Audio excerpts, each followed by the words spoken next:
Assalamualaikum warahmatullahi wabarakatuh. Saya Nurdini binti Muhammad Izzuddin, bernomor matrik D2020 109 3335. Assalamualaikum warahmatullahi wabarakatuh. Saya ucapkan kepada doktor dan rakan-rakan. Nama saya Nur Farazila binti Muhammad Rafli, nombor matrik D2020 109 3343. Salam sejahtera, saya Farhana Jamin, memegang nombor matrik di 2020 10932122. Kami mempersembahkan inovasi teknik pengajaran kata kerja. kerja.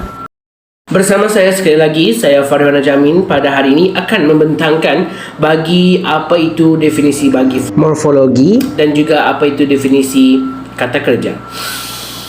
Pernahkah anda mendengar istilah morfologi? Tahukah anda apakah yang dimaksudkan dengan ilmu morfologi? Mungkin ramai di antara kita yang belum memahami konsep ilmu ini. Tetapi, sedarkah kita bahawa kita sentiasa menggunakan morfologi untuk bertutur, menulis, membaca atau untuk menyatakan perasaan kita? Jika anda masih kabur tentang ilmu morfologi, marilah kita meneliti beberapa definisi yang telah diberikan oleh beberapa tokoh. Izinkan saya membacanya ya. Menurut Asma Haji Omar pada tahun 1993, menyatakan morfologi sebagai peninjauan linguistik yang menitikberatkan hubungan antara morfem dan varian morfem. John T. Jensen pada tahun 1995 pula mendefinisikan morfologi sebagai kajian tentang struktur dalam perkataan. Mengikut Kamus Linguistik pula pada tahun 1997 menjelaskan morfologi adalah cabang tata bahasa yang mengkaji struktur, bentuk dan golongan kata. Menurut Abdullah Hasan pada tahun 2005 mentarifkan morfologi sebagai bidang linguistik yang mengkaji bagaimana perkataan dibina. Kajian ini dilakukan terhadap unsur-unsur yang membentuk perkataan, proses-proses membentuk perkataan dan bentuk-bentuk perkataan yang dihasilkan. Menurut Nick Safiah Karim dan sebagainya pada tahun 2008 menjelaskan morfologi sebagai bidang ilmu bahasa yang mengkaji struktur, bentuk dan penggolongan kata. Berdasarkan pendapat tokoh-tokoh di atas, ilmu morfologi adalah ilmu yang mengkaji struktur, bentuk dan golongan kata. Baiklah, seterusnya kita beralih kepada pula definisi kata kerja. Kata kerja ialah kata yang digunakan untuk menyatakan sesuatu perbuatan. Dalam sesebaris ayat, kata kerja juga berfungsi sebagai predikat. Kata kerja merupakan kata yang menjadi inti dalam frasa kerja, sama ada yang berlaku atau dilakukan. Contohnya, berjalan, makan, memakan, dimakan dan sebagainya. Kata kerja terbahagi kepada dua, iaitu aktif, pasif. Kata kerja aktif pula terbahagi kepada dua, kata kerja transitif, kata kerja tak transitif. Kata kerja tak transitif pula berbahagi kepada dua, iaitu kata kerja berpelengkap dan kata kerja tanpa pelengkap.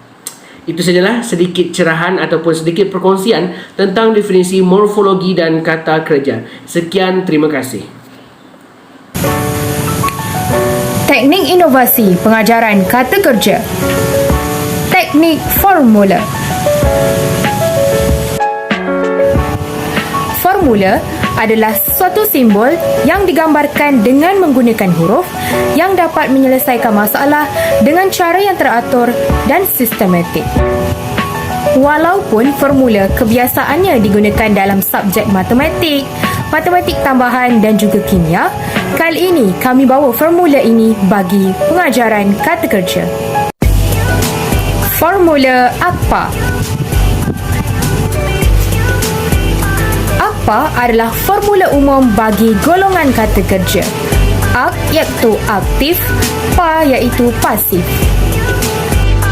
Aktif digunakan dalam ayat aktif. Pasif digunakan dalam ayat pasif. Contoh, ayat aktif, saya membasuh pinggan. Ayat pasif, pinggan dibasuh saya. Formula abjek dan formula takjek. Formula abjek, ab iaitu aktif transitif, jek iaitu perlu objek. Contohnya, mereka sedang mengikuti pelajaran. Kata kerja mengikuti adalah kata kerja aktif transitif dan pelajaran adalah berfungsi sebagai objek. Takjek. Takjek, tak adalah kata kerja aktif tak transitif. Jek adalah tidak perlu objek. Contohnya, pelajar itu menari. Menari adalah kata kerja aktif tak transitif yang tidak memerlukan objek. Formula bagi kata kerja aktif tak transitif. Yang pertama, formula tanpengan. Yang kedua, formula pekak. Tanpengan. Tanpa iaitu tanpa pelengkap, ngan iaitu keterangan.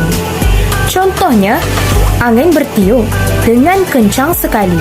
Bertiup adalah kata kerja tak transitif yang boleh berdiri sendiri, manakala dengan kencang sekali menjadi unsur keterangan kepada kata kerja itu. Pekap.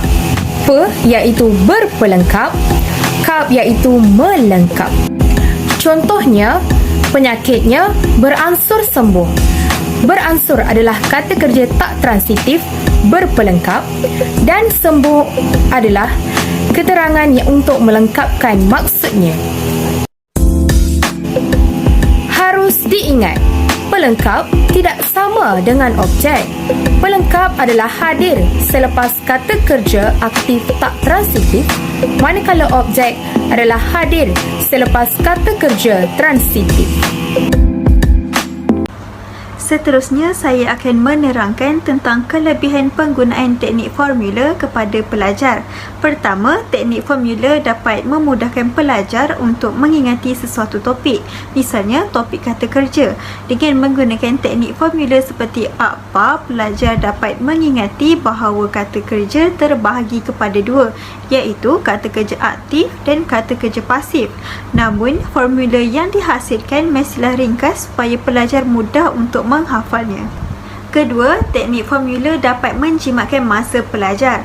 Dengan adanya teknik formula ini, pelajar dapat mempersingkatkan masa untuk mengingati sesuatu topik, khususnya semasa mengulang kaji pelajaran dan menjawab soalan peperiksaan, yang mana pelajar hanya perlu mengingat dan menulis semula formula yang telah direka.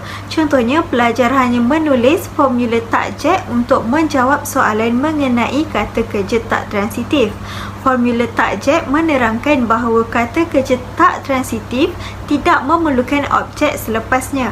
Ketiga, kelebihan teknik ini dapat memberi manfaat kepada rakan-rakan yang lain. Misalnya, semasa mengulang kaji pelajaran, pelajar boleh berkongsi idea untuk menghasilkan satu formula yang mudah untuk menguasai sesuatu topik. Dengan adanya gabungan idea daripada rakan-rakan yang lain, saya percaya bahawa formula yang dihasilkan akan menjadi lebih kreatif. Sekian, terima kasih. Sekarang, saya akan menunjukkan pengaplikasian teknik formula semasa menjawab soalan kata kerja. Pertama, Hana menyapu lantai. Pertama sekali, pelajar perlu menganalisis ayat ini untuk mengenal pasti formula yang akan digunakan. Dalam ayat ini, perkataan menyapu merupakan kata kerja dan perkataan lantai merupakan objek. Selepas mengenal pasti kata kerja dan objek, pelajar perlu mengeluarkan atau mengingat semula formula bagi kata kerja aktif transitif.